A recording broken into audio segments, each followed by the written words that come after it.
بسم اللہ الرحمن الرحیم۔ سلسلہ چل رہا ہے۔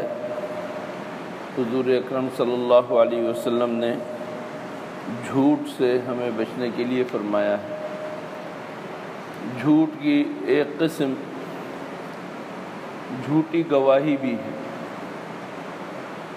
کہ کسی کے حق میں کوئی ہم گواہی دیں اور وہ حقیقتاً جھوٹی گواہی ہو، سچی گواہی نہ ہو۔ اس کو حضور اکرم صلی اللہ علیہ وسلم نے کبیرہ گناہ نہیں بلکہ کبیرہ گناہوں میں سے بھی بڑا گناہ قرار دیا ہے۔ اس سلسلے میں چند حدیثیں سمجھ لیجئے۔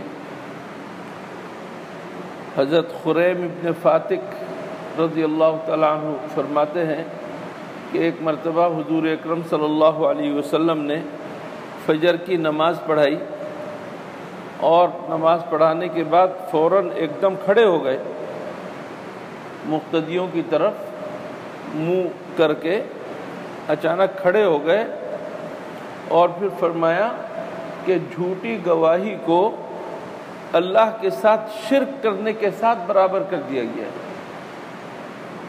جس طرح اللہ کے ساتھ شرک کرنا ایک بہت بڑا ظلم ہے، بہت بڑا گناہ ہے، اسی طرح جھوٹی گواہی کو اس کے برابر کر دیا ہے اللہ جل شانہ نے۔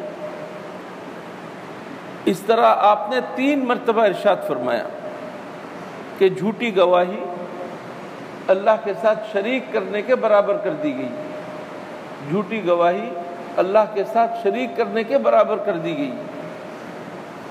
اور پھر اس کے بعد قرآن کریم کی آیت پڑھی جس میں اللہ تعالیٰ نے جھوٹی گواہی کو شرک کے ساتھ ساتھ ذکر کیا۔ فرمایا فَاجْتَنِبُوا الرِّجْسَ مِنَ الْأَوْثَانِ، لوگوں بت پرستی کی گندگی سے بچو، وَاجْتَنِبُوا قَوْلَ الزُّورِ، اور جھوٹی بات سے بچو، جھوٹی گواہی سے بچو اور جھوٹی بات سے بچو۔ حنفاء للہ غیر مشرکین بہ، خالص اللہ کی طرف مائل ہو جاؤ، اخلاص کے ساتھ اللہ کو ایک مانو، اس کے ساتھ کسی کو شریک نہ ٹھہراؤ۔ یہاں اس آیت کے اندر فَاجْتَنِبُوا الرِّجْسَ مِنَ الْأَوْثَانِ، ایک طرف بت پرستی کی گندگی کا ذکر ہے تو اس کے ساتھ آپ نے فرمایا وَاجْتَنِبُوا قَوْلَ الزُّورِ، اور تم جھوٹی بات سے بچو۔ معلوم ہوا کہ اللہ کے ساتھ شریک کرنے والی جو بات ہے اس کے ساتھ اس کے برابر کر کے اللہ تعالیٰ نے جھوٹی بات کو اور جھوٹی گواہی کو ذکر کیا۔ حضرت ابو بکر رضی اللہ تعالیٰ عنہ فرماتے ہیں کہ رسول اللہ صلی اللہ علیہ وسلم نے ارشاد فرمایا الا انبئکم باکبر الکبائر، کبائر میں جو بڑے بڑے گناہ ہیں میں تمہیں نہ بتلاؤں؟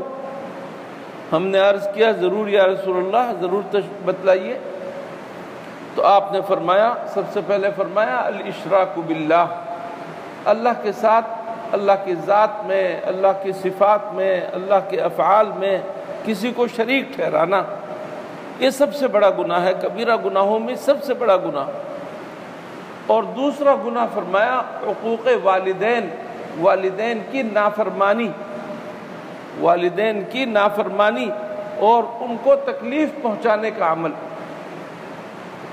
یہ دونوں چیزیں بیان فرمائی، آپ سہارا لگا کر بیٹھے ہوئے تھے، سیدھے ہو گئے اور فرمایا الا وقول الزور وشہادۃ الزور، سنو جھوٹی بات اور جھوٹی گواہی، بس اس کو تکرار کر رہے ہیں، جھوٹی بات اور جھوٹی گواہی، جھوٹی بات اور جھوٹی گواہی۔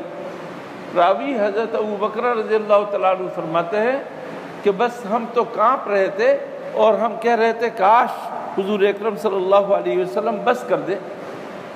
اتنا ڈرایا آپ نے، اور اس ڈرانے کی وجہ سے وہ کہنے لگے کہ کاش حضور اکرم صلی اللہ علیہ وسلم بس کر دے۔ یہ ہے جھوٹی گواہی۔